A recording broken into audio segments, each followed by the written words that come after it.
বন্ধুরা, আজকে আপনাদেরকে দেখাবো যে আমরা কিভাবে ভর্তা করে খেতে হয়, মানে বানিয়ে মেখে বিভিন্ন রকমের মশলা, মরিচ, তারপরে লবণ দিয়ে সুন্দর করে মেখে তারপরে আজকে আমরা খাবো। তো এই যে ছোলা ছোলা হচ্ছে, ছুলে আবার এরকম ভিজিয়ে রাখা হচ্ছে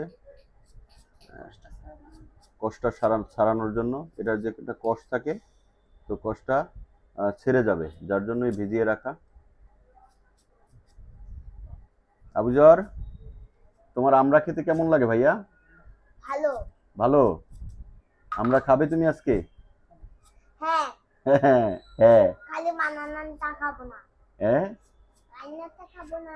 আচ্ছা আচ্ছা, তো ঠিক আছে। দাও, সবচেয়ে বন্ধুরা দেখেন, এখন এভাবে কাটা হচ্ছে, কাটার পরে এগুলা মাখা হবে।